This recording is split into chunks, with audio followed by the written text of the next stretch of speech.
Hello students, આજે આપણે જોઈશું સ્ટાન્ડર્ડ 10નું ચેપ્ટર નંબર 15 જે છે એરે. એટલે કે આપણે સી લેંગ્વેજની અંદર એરે કઈ રીતે યુઝ કરવાનો છે, એરે શું છે તે વસ્તુ હવે આપણે આખા ચેપ્ટરની અંદર ભણવાનું છે. તો સૌથી પહેલાં તો જોઈએ કે સી ભાષાની અંદર એરે એટલે શું. તો એરેની મદદથી એક જ ચલમાં એક કરતાં વધારે કિંમતોનો સંગ્રહ કરી શકાય છે. તો સી ભાષાની અંદર આપણે જેટલા પણ વેરિયેબલ્સ યુઝ કરીએ છીએ તેની અંદર આપણે એક સમયે એક જ વેલ્યુને સ્ટોર કરી શકીએ છીએ. પરંતુ એરે એક એવી રચના છે કે જેની મદદથી તમે કોઈ એક જ વેરિયેબલની અંદર એક કરતાં વધારે વેલ્યુને સ્ટોર કરી શકો છો. વિચારો કે તમારે કોઈ એક સ્ટુડન્ટના અલગ અલગ સબ્જેક્ટના માર્ક્સ સ્ટોર કરવા છે, તો તમારે એના માટે શું કરવું પડશે? તો બધા સબ્જેક્ટ માટે તમારે અલગ અલગ વેરિયેબલ લેવા પડશે. પરંતુ આ વસ્તુ જો તમે એરેની મદદથી કરશો તો તમે એક જ સ્ટુડન્ટના નામથી કોઈક વેરિયેબલ બનાવી શકો અને એની અંદર બધા જ સબ્જેક્ટના માર્ક્સને તમે સ્ટોર કરી શકો છો. જે વસ્તુ શાના કારણે પોસિબલ છે? એરેના કારણે પોસિબલ છે. તો એરે એક સમાન ડેટા પ્રકારના ઘટકોનો સમૂહ છે. એટલે કે એની અંદર જે તમે વેલ્યુ સ્ટોર કરો છો એ બધી જ વેલ્યુનો ડેટા પ્રકાર કેવો હોવો જોઈએ? એક સમાન જ હોવો જોઈએ. જો તમારો ડેટા પ્રકાર અલગ અલગ હશે તો તમે એની અંદર સ્ટોર કરી શકશો નહીં. હવે એરેનો કોઈ પણ ઘટક તેના અનુક્રમ દ્વારા ઉપયોગમાં લઈ શકાય છે. એરેને નામની પાછળ ચોરસ કૌંસમાં દર્શાવાતા અનુક્રમને સબસ્ક્રિપ્ટ તરીકે ઓળખાય છે. એટલે કે જો વિચારો તમે એક જ સ્ટુડન્ટના એક કરતાં વધારે માર્ક્સ સ્ટોર કર્યા છે, બરાબર, એરેની મદદથી, તો હવે આ બધા જ માર્ક્સ તમે કઈ રીતે અલગ રીતે ઓળખશો કે આ માર્ક્સ આ જગ્યા ઉપર આ માર્ક્સ છે, સેકન્ડ નંબરના માર્ક્સ આ છે, થર્ડ નંબરના માર્ક્સ આ છે, બરાબર. તો આ માર્ક્સને તમારે અલગ અલગ રીતે ઓળખવા છે. તો એના માટે જ એરેની અંદર શેનો ઉપયોગ થાય છે? તો એના માટે ઉપયોગ થાય છે સબસ્ક્રિપ્ટનો. એટલે કે એરેના તમામ ઘટકોને પોતાની રીતે અલગ રીતે ઓળખવા માટે શેનો ઉપયોગ થાય છે? સબસ્ક્રિપ્ટનો ઉપયોગ થાય છે, જેને આપણે કહી શકીએ છીએ અનુક્રમ, બરાબર. એટલે કે એરેને પણ આપણે તેના અનુક્રમ દ્વારા ઓળખી શકીએ છીએ. અને બીજી વસ્તુ કે એરેના નામની પાછળ ચોરસ કૌંસ, એટલે એરેનું નામ એટલે અને એની પાછળ ચોરસ કૌંસ. હવે ચોરસ કૌંસ એ શાનો નિર્દેશ કરે છે? તો એ એરેનો નિર્દેશ કરે છે. એમ તો આપણે એરેને પણ એ જ રીતે ડિફાઇન કરવાનું છે જે રીતે આપણે વેરિયેબલને ડિફાઇન કરતા હોય તે જ રીતે. પરંતુ ફરક એટલો આવશે કે હવે આપણે શું કરવાનું છે? તો નામની પાછળ આપણે ચોરસ કૌંસ કરવાનો છે, જે ઇન્ડિકેટ કરે છે કે આપણે શું બનાવ્યો છે? એરે બનાવ્યો છે. એટલે આપણે એવું કહી શકીએ કે એરેનો સિમ્બોલ શું છે? તો ચોરસ કૌંસ છે, સ્ક્વેર બ્રેકેટ છે, બરાબર. અને આપણે જો એનો અનુક્રમ દર્શાવવો હોય તો એ શેની અંદર દર્શાવવાનો છે? આ ચોરસ કૌંસની અંદર આપણે જે અનુક્રમ દર્શાવીશું તેને જ કહેવામાં આવે છે સબસ્ક્રિપ્ટ, બરાબર. તો એક્ઝામની અંદર ક્વેશ્ચન પૂછાઈ શકે છે સબસ્ક્રિપ્ટ કોને કહેવાય છે. અને આ સબસ્ક્રિપ્ટ તરીકે કોઈ પણ પૂર્ણાંક અથવા તો પૂર્ણાંક પદાવલી જ હોવી જરૂરી છે. એટલે કે આની અંદર હંમેશા પૂર્ણાંક સંખ્યા જ આવશે, એના સિવાય તમે કેરેક્ટરનો યુઝ એની અંદર કરી શકો નહીં. અને એક બીજું ખાસ વસ્તુ જે મોસ્ટલી એક્ઝામમાં પૂછાય છે એ કે સબસ્ક્રિપ્ટનો ક્રમ ક્યાંથી શરૂ થાય છે? તો હંમેશા યાદ રાખો, સબસ્ક્રિપ્ટનો ક્રમ એકથી શરૂ નથી થતો, પરંતુ શાનાથી શરૂ થાય છે? શૂન્યથી શરૂ થાય છે. એટલે તમે કહી શકો કે એરેનો ઇન્ડેક્સ ક્યાંથી શરૂ થાય છે? 0થી શરૂ થાય છે. સબસ્ક્રિપ્ટ એટલે તમે ઇન્ડેક્સ કહી શકો છો, બરાબર. તો યાદ રાખજો કે એરેનો ઇન્ડેક્સ હંમેશા ક્યાંથી શરૂઆત થાય છે? 0થી શરૂઆત થાય છે. એટલે એરેની અંદર જે તમે પહેલો ઘટક મૂક્યો હશે તેનો અનુક્રમ કહેવાશે 0, ત્યાર પછી બીજો ઘટક હશે તેનો અનુક્રમ 1 કહેવાશે. આ રીતે તમારે એરેના ઘટકોના અનુક્રમ નક્કી કરવાના રહેશે, બરાબર. તો આ જે સિમ્પલ આપણે એરે વિશેની માહિતી હતી તે જોઈ લીધી. હવે પછી આપણો નેક્સ્ટ ટોપિક જોઈએ. તો નેક્સ્ટ ટોપિક આપણો છે એરેના પ્રકાર. તો એરેના બે પ્રકાર છે, એક પરિમાણીય એરે અને બહુપરિમાણીય એરે. એટલે કે સિંગલ ડાયમેન્શનલ અથવા તો 1 ડાયમેન્શનલ એરે અને મલ્ટી ડાયમેન્શનલ એરે અથવા તો 2D એરે, 2 ડાયમેન્શનલ એરે પણ તમે એને કહી શકો છો. તો એક પરિમાણીય એરે એટલે શું? તો આ એરેમાં એક ઊભી હરોળ અથવા તો એક આડી હરોળ હોઈ શકે છે. એટલે કે જો તમારે માર્ક્સની સિરીઝ હશે તે તમારી સિમ્પલ એક લાઇનમાં હશે, કાં તો એક રોમાં હશે, કાં તો એક કોલમમાં હશે, તો તમે એને એક પરિમાણીય એરેમાં સંગ્રહ કરી શકો છો. અને એ જ રીતે બહુપરિમાણીય એરે એટલે શું? તો બહુપરિમાણીય એરેમાં એકથી વધુ ઊભી અને એકથી વધુ આડી હરોળ હોઈ શકે છે.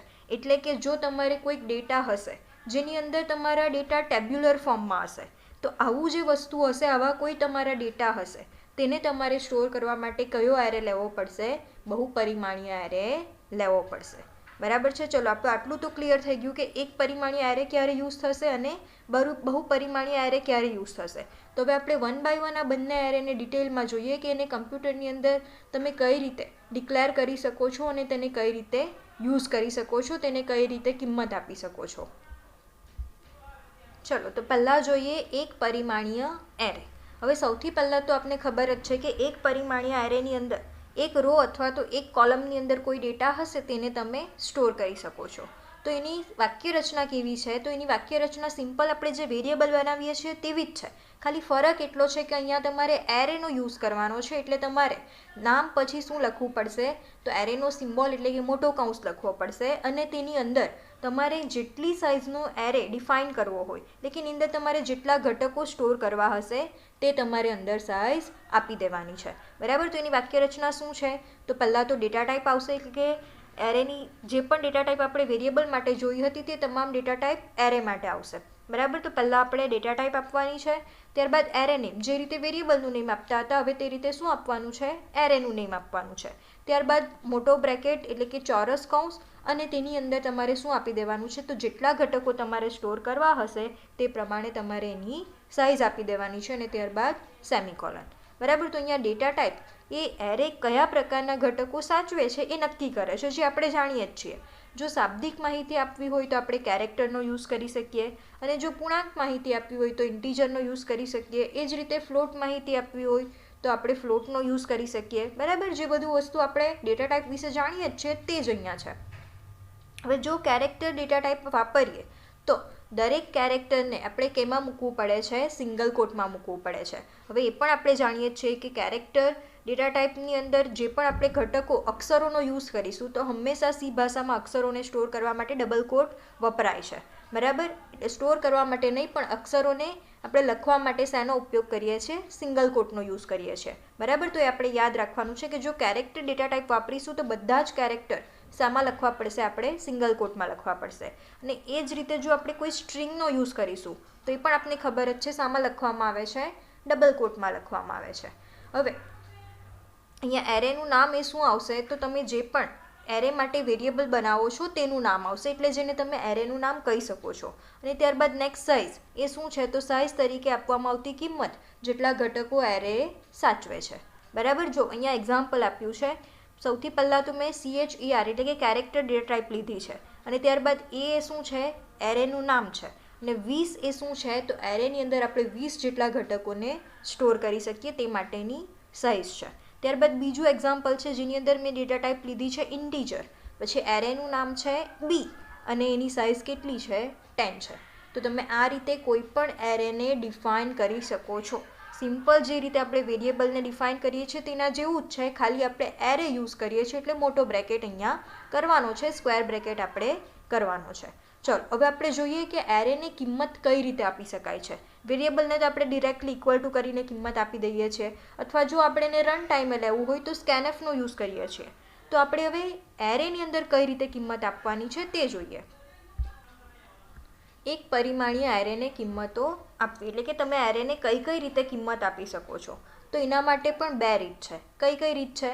એક કમ્પાઇલેશન સમયે એરેને કિંમત આપવી અને બીજું અમલ દરમિયાન એરેને કિંમત આપવી. એટલે જે રીતે આપણે પહેલાં જોયું જ હતું કે કમ્પાઇલેશન સમયે મતલબ કે ડિરેક્ટલી તમે ઇક્વલ ટુ કરીને વેલ્યુ આપી દો તો એ કમ્પાઇલેશન સમયે કહેવાશે, અને અમલ દરમિયાન એટલે કે જ્યારે આપણે કોડ રન કરાવીએ છીએ અને ત્યારે આપણે સ્કેનએફનો યુઝ કરીને જે કોઈ પણ વેરિયેબલને વેલ્યુ આપીએ છીએ તેને કહેવાશે અમલ દરમિયાન. તો સેમ વસ્તુ આપણા એરેની અંદર પણ છે. તો ચલો આપણે વન બાય વન જોઈ લઈએ કે કમ્પાઇલેશન સમયે કઈ રીતે અપાય અને અમલ દરમિયાન કઈ રીતે અપાય. ચલો પહેલાં જોઈ લઈએ કમ્પાઇલેશન સમયે એરેને કઈ રીતે કિંમત અપાય છે. તો એરેને વ્યાખ્યાયિત કરતા સમયે જ સામાન્ય ચલની જેમ જ કિંમતો આપી શકાય છે. એટલે કે સિમ્પલ જે વેરિયેબલને આપણે ઇક્વલ ટુ કરીને જે વેલ્યુ આપી દઈએ છીએ તે જ રીતે એરેને પણ વેલ્યુ આપી શકાય છે. બરાબર. તેની સિન્ટેક્સ શું છે? તો સૌથી પહેલાં તો ડેટા ટાઈપ, ત્યારબાદ એરે નેમ, ત્યારબાદ સાઇઝ અને ઇક્વલ ટુ કરીને તમારે વેલ્યુ આપી દેવાની છે. પરંતુ ખાલી ફરક એટલો છે અહીંયા કે તમે જે વેલ્યુ આપો છો હવે એક કરતાં વધારે વેલ્યુ હશે, એટલે સિમ્પલી તમારે બધી જ વેલ્યુને કર્લી બ્રેકેટની અંદર મૂકવાની છે અને તેને એકબીજાથી અલગ કઈ રીતે પાડવાની છે? કોમાની મદદથી. બસ આપણે આટલું જ વસ્તુ આની અંદર નવું છે સિમ્પલ વેરિયેબલ કરતાં, જે વસ્તુ આપણે યાદ રાખવાનું છે. અહીંયા નીચે મેં એક એક્ઝામ્પલ પણ આપ્યું છે, જેની અંદર મેં બી નામનો એક એરે લીધો છે અને તેની સાઇઝ કેટલી આપી દીધી છે? 5 આપી દીધી છે. એટલે કે તમે એરેની અંદર કેટલા ઘટકો સ્ટોર કરાવી શકો? 5 ઘટકો સ્ટોર કરાવી શકો. તો મેં અહીંયા 5 કિંમત પણ આપી દીધી છે. હવે મારે કોઈક કિંમત જોડે પર્સનલી અલગથી કામ કરવું છે. વિચારો કે હવે મારે આ 98 ઘટક છે, ચોથા નંબરનો ઘટક છે, તેની સાથે જ કામ કરવું છે. તો એને તમે કઈ રીતે ઇન્ડિકેટ કરશો, એ તમે કઈ રીતે દર્શાવશો? તો જો અહીંયા લખ્યું જ છે કે એરેની અંદર એરે નેમ ત્યારબાદ ઇન્ડેક્સ 0 એટલે કે બી ઓફ 0 એની અંદર કઈ વેલ્યુ સ્ટોર હશે? તો 49 સ્ટોર હશે. ત્યારબાદ બી ઓફ 1ની અંદર શું સ્ટોર છે? તો 67 સ્ટોર છે. એટલે સિમ્પલી જે આગળ આપણે વાત કરી હતી કે સબસ્ક્રિપ્ટ એરેનો ઇન્ડેક્સ હંમેશા 0થી શરૂ થાય છે. એટલે કે તમારે કોઈ ઘટકને અલગ રીતે દર્શાવવો હોય તો કઈ રીતે તમે દર્શાવી શકો છો? તેની સબસ્ક્રિપ્ટની કિંમતની મદદથી દર્શાવી શકો છો. એટલે કે જો તમે આ રીતે કોઈ એરેને ડિફાઇન કર્યો હશે, બરાબર, તો આની અંદર બી ઓફ 0 પર 49 સ્ટોર થશે, બી ઓફ 1 પર 67 સ્ટોર થશે, બી ઓફ 2 પર 76 સ્ટોર થશે, બી ઓફ 3 પર 98 સ્ટોર થશે અને બી ઓફ 4 પર શું સ્ટોર થશે? 23 સ્ટોર થશે. બરાબર. તો એક્ઝામની અંદર તમને આવી રીતે ક્વેશ્ચન પૂછાઈ શકે છે કે આવી રીતે કોઈક એરે આપી દીધો હશે અને આની અંદર બી ઓફ 3 પર કઈ કિંમત સ્ટોર થાય છે, બરાબર. તો એ તમને ખબર હોવી જોઈએ કે 0થી આપણું ઇન્ડેક્સ સ્ટાર્ટ થાય છે, એટલે કઈ કિંમત સ્ટોર થશે? 98 સ્ટોર થશે, બરાબર. અને એક વસ્તુ મેઇન યાદ રાખવાનું છે કે એરેની કિંમત હંમેશા આપણે શામાં દર્શાવવાની છે? કર્લી બ્રેકેટમાં દર્શાવવાની છે. અને જો એરેને વ્યાખ્યાયિત કરતી વખતે જ કિંમતો આપવામાં આવે તો એરેનું કદ દર્શાવવું શું છે? મરજિયાત છે. એટલે કે જો તમે એરે જ્યારે ડિફાઇન કરો ત્યારે વેલ્યુ પણ આપી દો છો તો તમારે અહીંયા કદ દર્શાવવાની જરૂરત નથી. એ વસ્તુ શું છે? મરજિયાત છે. જો તમે દર્શાવશો તો પણ વાંધો નથી અને ન દર્શાવો તો પણ વાંધો નથી, બરાબર. તો તમે આ રીતે કોઈ પણ એરેને ડિફાઇન કરી શકો છો. એટલે સિમ્પલી હવે એટલું તો ક્લિયર થઈ ગયું હશે કે એરે પણ એક વેરિયેબલ જ છે, પણ એ એક કરતાં વધારે કિંમતોનો સંગ્રહ કરી શકે છે. ચલો હવે આપણે પ્રોગ્રામની અંદર જોઈ લઈએ કે કઈ રીતે આપણે એરેને યુઝ કરી શકીએ છીએ અને કઈ રીતે ડિફાઇન કરી શકીએ છીએ. ચલો તો એના માટે આપણે એક સિમ્પલી એરેને ડિફાઇન કરીએ. સૌથી પહેલાં તો હું એની ડેટા ટાઈપ આપી દઉં છું ઇન્ટીજર, ત્યારબાદ એરેનું નામ આપી દઉં છું A1, ત્યારબાદ એની અંદર મારે અત્યારે 6 કિંમતોનો સંગ્રહ કરવો છે તો હું શું લખી દઉં છું? 6 લખી દઉં છું. ત્યારબાદ નેક્સ્ટ આપણે શું કરી દેવાનું છે? સેમિકોલન કરી દેવાનું છે. પરંતુ હવે જો આપણે પ્રારંભિક કિંમતો પણ સાથે જ આપી દેવી છે તો શું કરવાનું છે? તો એના માટે અહીંયા આપણે સિમ્પલી ઇક્વલ ટુ કરીને 6 કિંમતોને કર્લી બ્રેકેટની અંદર આપી દેવાની છે અને સાનેથી જુદી પાડવાની છે, કોમાથી જુદી પાડવાની છે. તો ચલો આપણે કોઈ પણ 6 કિંમતો અત્યારે એરેને આપી દઈએ. ચલો 6 કિંમતો આપણે એરેને આપી દીધી છે. એટલે કે આપણું પહેલી રીત કમ્પ્લીટ થઈ ગઈ કે કમ્પાઇલેશન સમયે જ એરેને કિંમત આપવી. તો તમે આ રીતે એને કિંમત આપી શકો છો. હવે સિમ્પલી જો આ એરેને તમારે આઉટપુટની અંદર પ્રિન્ટ કરાવવો હોય તો કઈ રીતે કરાવશો? તો તમે એક રીત તો છે આપણી પ્રિન્ટએફનો ડિરેક્ટલી યુઝ કરીને કે printf A1 of 0, printf A1 of 1, printf A1 of 2, બરાબર. આ રીતે એક તો તમે પ્રિન્ટ કરાવી શકો, 6 વાર તમારે લખવાનું રહેશે.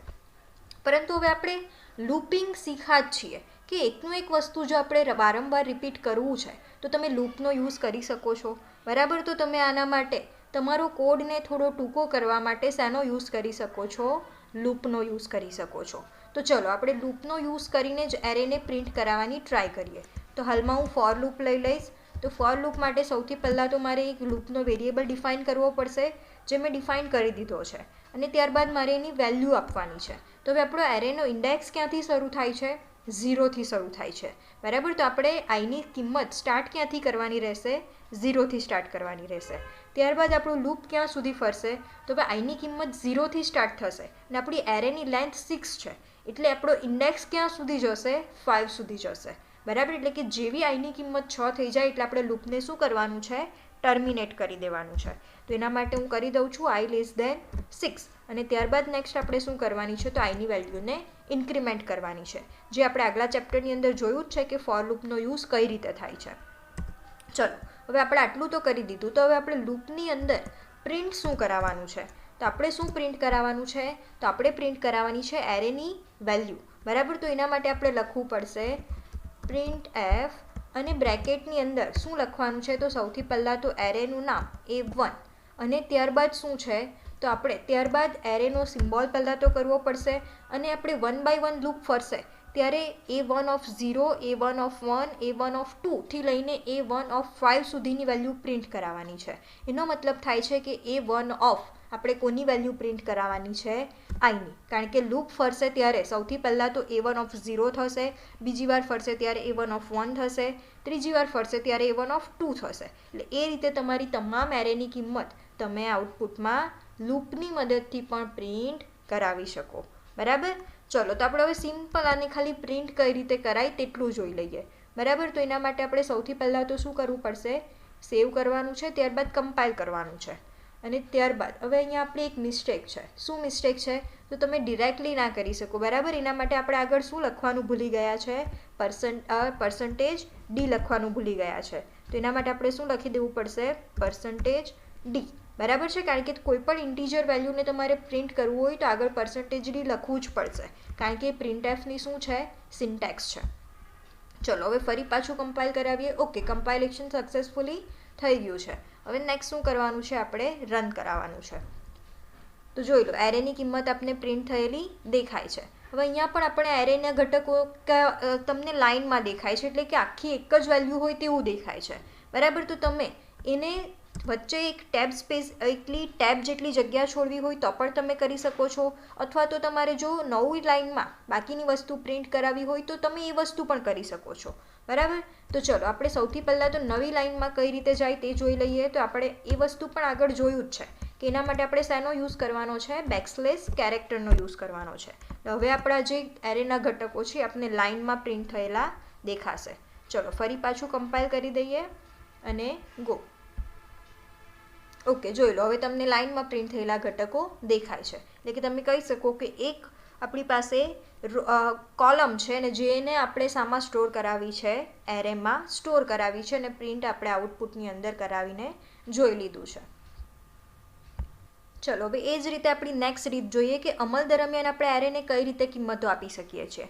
તો જ્યારે પ્રોગ્રામના અમલ દરમિયાન ઉપયોગકર્તા પાસેથી કિંમતો આપણે આપવાની જરૂરત પડે ત્યારે આપણે આ રીત વાપરી શકીએ છીએ. બરાબર? એની અંદર આપણે શું કરવાનું છે? તો સિમ્પલી મેં તમને અહીંયા એક્ઝામ્પલ આપી જ દીધું છે. તો એની અંદર આપણે બીજું કશું નથી કરવાનું. આપણે હવે શેનો યુઝ કરવાનો છે? સ્કેનએફનો યુઝ કરવાનો છે. જે ફંક્શન તો આપણે આગળ પણ જોયું જ છે કે તમે કઈ રીતે એની કિંમત લઈ શકો. બરાબર? તો તમારે સ્કેનએફ કરીને પછી જ્યારે પણ તમે એની વેલ્યુ એન્ટર કરતા રહેશો ત્યારે તમારે એન્ટર કી પ્રેસ કરતા રહેવાનું છે. એ તમારા બધા જ ઘટકોની અંદર જે કિંમતો તમારે આપવી હોય તે તમે આપી શકશો. બરાબર છે? ચલો આપણે એ જ વસ્તુ કરીને જોઈ લઈએ પ્રેક્ટિકલની મદદથી. તો એના માટે આપણે આ જ કોડની અંદર ચેન્જીસ કરી દઈએ. તો હવે આપણે ડિરેક્ટલી વેલ્યુ નથી આપવાની. બરાબર? એના માટે આપણે આટલું અહીંયાથી કાઢી નાખીએ. ત્યારબાદ હવે આપણો ફરક શું છે? તો બીજો હવે આપણે પ્રિન્ટ એફનો યુઝ નથી કરવાનો. શેનો યુઝ કરવાનો છે? હવે આપણે સ્કેનએફનો યુઝ કરવાનો છે કારણ કે વેલ્યુ આપણે હવે લેવાની છે. બરાબર? તો અહીંયા સ્કેનએફનો યુઝ કરી લઈશ. ત્યારબાદ પર્સન્ટેજ ડી અને સ્કેનએફની સિન્ટેક્સ પ્રમાણે અહીંયા શું કરવું પડશે? એન્ડનું ચિહ્ન આપણે મૂકવું પડશે. બરાબર છે? ચલો હવે ફરી પાછું કોડને સેવ કરીએ. ટૂલ્સ મેનુમાંથી કમ્પાઇલ અને ટૂલ્સ મેનુમાંથી ગો. હવે આપણે શું કરવાની છે? તો વેલ્યુ આપણે એન્ટર કરવાની છે. તો હવે મેં 5 ક્લિક કર્યું ત્યારબાદ મારે એકવાર એન્ટર કી પ્રેસ કરવાની છે. એટલે હવે મારો કયો ઘટક એન્ટર હું કરાવું છું? તો A1 ઓફ 1 પરનો જે ઘટક છે તે એન્ટર થાય છે. ત્યારબાદ A1 ઓફ 2 પરનો ઘટક, ત્યારબાદ A1 ઓફ 3 પરનો ઘટક અને એ જ રીતે A1 ઓફ 4 પરનો ઘટક. હવે નેક્સ્ટ A1 ઓફ 5 પરનો ઘટક અને હવે જોઈ લો આપણું અહીંયા આઉટપુટ કમ્પ્લીટ થઈ ગયું છે. એનો મતલબ એ થાય છે કે આપણે જે 6 ઘટકોનો એરે બનાવ્યો છે તે તમામ ઘટકોની કિંમત આપણે કયા ટાઈમે લીધી છે? રન ટાઈમે લઈ લીધી છે. એટલે હવે આપણો જે A1 નામનો એરે છે તેની અંદર આ બધા ઘટકો સ્ટોર થઈ ગયા છે. તો તમે આ જ રીતે કમ્પાઇલ ટાઈમે અને રન ટાઈમે એરેના ઘટકોની કિંમત લઈ શકો છો. ચલો હવે નેક્સ્ટ ટોપિક આપણે જોઈએ કેરેક્ટર એરે તરીકે શબ્દમાળા. એટલે હવે આપણે જોયું છે કે આપણે કેરેક્ટરનો તો યુઝ કરી શકીએ છીએ, પરંતુ સી ભાષાની અંદર સ્ટ્રિંગ એવી કોઈ ડેટા પ્રકાર નથી. બરાબર? તો હવે આપણે કોઈકને સ્ટ્રિંગ બનાવી હશે તો તમે કઈ રીતે બનાવી શકો? તો એ આપણે જોઈએ. તો પહેલાં તો શબ્દમાળા એટલે કે સ્ટ્રિંગ એ અક્ષરોની શું છે? હારમાળા છે. એનો મતલબ એ થાય છે કે શબ્દની અંદર શું હોય છે, અક્ષરો જ હોય છે. તો તમે કહી શકો કે શબ્દ એટલે શું, અક્ષરોની હારમાળા, ને જે એક ઘટક તરીકે લેવામાં આવે છે. અને સી ભાષાના ડેટા પ્રકાર એક પ્રકાર તરીકે શબ્દમાળા એટલે કે સ્ટ્રિંગ માટે ડેટા પ્રકારને સમર્થન આપતી નથી. એટલે કે સી ભાષાની અંદર તમે સ્ટ્રિંગ ડેટા પ્રકાર તરીકે યુઝ કરી શકો નહીં, પરંતુ આપણે કેરેક્ટર એરે તરીકે શાબ્દિક માહિતીને રજૂ કરી શકીએ છીએ. એટલે તમે કહી શકો કે સ્ટ્રિંગનો તમે ડિરેક્ટલી યુઝ નથી કરી શકતા, પરંતુ સ્ટ્રિંગ કઈ રીતે તમે સી ભાષામાં વાપરી શકો, તો કેરેક્ટર એરે બનાવીને. એટલે કે એરેની ડેટા ટાઈપ તમારે કઈ આપવાની છે, કેરેક્ટર આપી દેવાની છે, અને પછી તમે એને આઉટપુટની અંદર સ્ટ્રિંગ તરીકે યુઝ કરી શકો છો. બરાબર છે? તો કઈ રીતે, તો જો અહીંયા મેં એક્ઝામ્પલ આપ્યું છે. પહેલાં તો કેરેક્ટર ડેટા ટાઈપ આપી દેવાની છે, ત્યારબાદ એરેનું નામ જે શું કહેવાશે, સ્ટ્રિંગનું નામ કહેવાશે, અને ત્યારબાદ તમારે શું આપી દેવાની છે, સાઇઝ આપી દેવાની છે. અને એક બીજી વસ્તુ આની અંદર મેઇન યાદ રાખવાની છે કે સી ભાષામાં જ્યારે આપણે શાબ્દિક માહિતીનો યુઝ કરતા હોઈએ એરેની અંદર, ત્યારે તેનો અંત શાનાથી થાય છે, ખાલી અક્ષર એટલે કે નલ કેરેક્ટર, અને નલ કેરેક્ટરને રિપ્રેઝન્ટ કઈ રીતે કરાય છે, તો બેકસ્લેશ ત્યારબાદ 0 એનાથી થાય છે. એટલે યાદ રાખજો, સી ભાષામાં તમે જ્યારે પણ શાબ્દિક માહિતીનો યુઝ કરશો ત્યારે તમારે છેલ્લો અક્ષર શું લખવો પડશે, ખાલી અક્ષર લખવો પડશે, જેને કહેવાય છે નલ કેરેક્ટર. તો જ તમારી માહિતીનો અંત થશે, નહીં તો તમારું જે આઉટપુટ તમને મળવું જોઈએ તેવું આઉટપુટ તમને મળશે નહીં. કારણ કે સી ભાષાની અંદર જ્યારે પણ આપણે શાબ્દિક માહિતી યુઝ કરીએ અને છેલ્લે જ્યારે બેકસ્લેશ 0 લખીએ તો જ કમ્પાઇલરને ખબર પડે છે કે અહીંયા આપણી શાબ્દિક માહિતીનો અંત છે. બરાબર? તો એક્ઝામની અંદર આ ક્વેશ્ચન ઘણીવાર પૂછાઈ શકે છે. તેથી એરેની લંબાઈ બધા અક્ષરોની કુલ સંખ્યા ઉપરાંત શું લખવામાં આવે છે, એક વધારે રાખવામાં આવે છે. તો ખાસ યાદ રાખજો, જ્યારે તમે કેરેક્ટર જોડે કામ કરતા હોય ત્યારે તમારે લંબાઈ એક વધારે રાખવી પડશે, કારણ કે છેલ્લો અક્ષર આપણે કયો લખવાનો છે, બેકસ્લેશ 0 લખવાનો છે, જે ઇન્ડિકેટ કરે છે કે અહીંયા આપણી માહિતીનો અંત થઈ ગયો છે. બરાબર? તો એ વસ્તુ આપણે યાદ રાખવાનું છે. નેક્સ્ટ, સાંખ્યિક એરેની જેમ જ શાબ્દિક એરેને પણ કમ્પાઇલેશન સમયે અને અમલ દરમિયાન એમ બે રીતે કિંમતો આપી શકાય છે. એટલે જે રીતે આપણે હમણાં જ જોયું કે સિમ્પલ 1D એરેને, એક પરિમાણીય એરેને આપણે જે રીતે કિંમતો આપી શકીએ તે જ રીતે આપણે શાબ્દિક એરેને પણ કિંમત આપી શકીએ છીએ. હવે અહીંયા નીચે એક્ઝામ્પલ દર્શાવ્યા છે. કેરેક્ટર, ત્યારબાદ સિટી, ત્યારબાદ 6 અને ત્યારબાદ ડબલ કોટ કરીને શું લખ્યું છે, સુરત. બરાબર? તો હવે આપણું આ શું થઈ ગયું, સ્ટ્રિંગ થઈ ગયું. એટલે ડાયરેક્ટલી તમે સ્ટ્રિંગનો યુઝ નથી કરી શકતા, પણ કેરેક્ટર એરેનો યુઝ કરીને સી ભાષામાં તમે સ્ટ્રિંગનો યુઝ કરી શકો છો. અને અહીંયા બીજી રીત મેં દર્શાવી છે. કઈ રીત છે, તો એની અંદર મેં સિમ્પલ એક એક ઘટકો યુઝ કર્યા છે, જેની અંદર શું કર્યું છે, પહેલાં એસ લખી દીધું છે, એક પહેલો કેરેક્ટર, બીજો કેરેક્ટર, ત્રીજો, ચોથો, પાંચમો, અને એ જ રીતે છેલ્લે મેં શું દર્શાવ્યું છે, તો નલનું ચિહ્ન દર્શાવ્યું છે, કારણ કે ત્યાંથી જ તમારો અંત ગણાશે. બરાબર? એટલે આપણે સાઇઝ કેટલી આપવી પડે છે, એક વધારે આપવી પડે છે. અહીંયા સુરતની અંદર 5 ઘટકો છે, પરંતુ આપણે સાઇઝ કેટલી આપવી પડે છે, 6 આપવી પડે છે, કારણ કે છેલ્લો એક ઘટક શું ગણવામાં આવે છે, બેકસ્લેશ 0, જેને કહેવામાં આવે છે નલ કેરેક્ટર. અને અહીંયા બીજી પણ એક મેં રીત દર્શાવી છે, જેની અંદર મેં શું કર્યું છે, તો જેની અંદર મેં લેન્થ નથી લખી. હવે આપણે આગળ પણ જોયું કે જો આપણે એરેને પ્રારંભિક કિંમતો પહેલાં જ આપી દઈએ તો આપણે એની લેન્થ લખવાની જરૂરત નથી. બરાબર? જે આપણે જોઈ જ લીધું છે. ચલો હવે આપણે આ જ વસ્તુને પ્રિન્ટ કરાવીને જોઈએ. ચલો, તો એના માટે સૌથી પહેલાં તો હું શું કરીશ, તો અહીંયા ડેટા ટાઈપ ચેન્જ કરી દઈશ. આપણે શું કરી દઈએ, કેરેક્ટર કરી દઈએ. બરાબર? અને અહીંયા જ આપણે એની પ્રારંભિક કિંમતો આપી દઈએ. તો શું કરશું આપણે, ઇક્વલ ટુ, ત્યારબાદ કર્લી બ્રેકેટની અંદર 1 by 1 આપણે કિંમત આપીએ તો આપણે સુરત એવું જ આઉટપુટની અંદર પ્રિન્ટ કરાવીએ. બરાબર? તો એના માટે તમારે સિંગલ કોટની અંદર એસ, ત્યારબાદ કોમા, ત્યારબાદ ફરી પાછું સિંગલ કોટની અંદર યુ, ત્યારબાદ ફરી પાછું કોમા, સિંગલ કોટની અંદર આર, કોમા, સિંગલ કોટની અંદર એ, અને એ જ રીતે સિંગલ કોટની અંદર શું આપવાનું છે, ટી આપી દેવાનું છે. અને ત્યારબાદ એક શું તમારે પાછળ આપવાનું છે, ખાસ યાદ રાખજો, નલ કેરેક્ટર આપવો પડશે, નહીં તો તમારું આઉટપુટ વ્યવસ્થિત રીતે જનરેટ થશે નહીં. હવે સિમ્પલી આપણે આ વસ્તુને પ્રિન્ટ કરાવવું છે, તો હવે તમારે એના માટે કોઈ લૂપ લેવાની જરૂરત નથી. તમે ડિરેક્ટલી સ્ટ્રિંગ છે આપણી એના માટે તમે %s કરીને ડિરેક્ટલી પ્રિન્ટ કરાવી શકો છો. તો કઈ રીતે?